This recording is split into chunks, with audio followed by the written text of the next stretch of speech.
These are the brand new depth charge slow sinking feeders that come in 3 different sizes.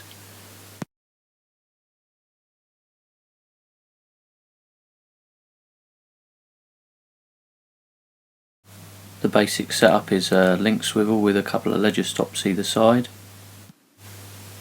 If you're on a venue where you need to use a running feeder, it works just fine if you have one ledger stop closest to the hook.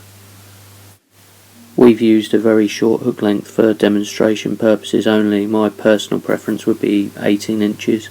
So here we are with the basic setup. If you attach the feeder using the link swivel,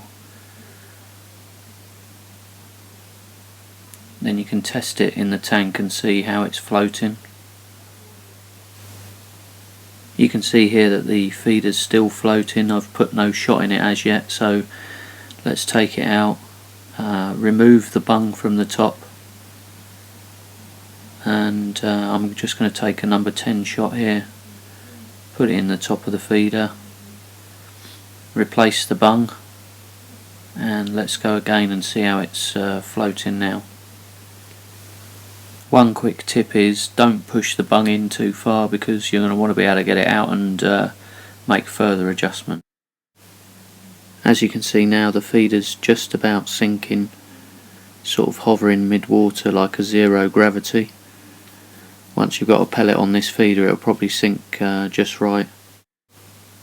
I'm just going to go ahead and add an extra shot to this feeder, and that's obviously going to make it sink a little bit quicker, but what you've got to bear in mind is in a real fishing situation you've got maybe 20, 30, 40 yards of line behind this feeder when you've cast it out, and that's all making it hold up in the air. So go ahead and adjust it as you're fishing. You know, you can pull this bung out, put an extra shot in, put the bung in, recast, and you're able to adjust it on the fly.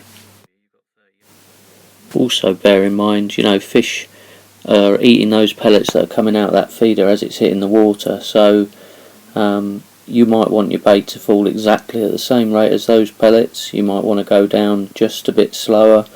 This feeder allows you to adjust all of that. You can change the speed continually. Lastly, just remember, you know, when you're using this, put the bung in, don't ram it right in. Don't push the ground bait in or pellets too hard into the feeder. You know, it's easy to load it.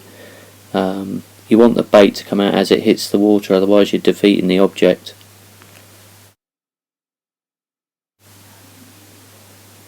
And when you get it right, this is how it's going to sit.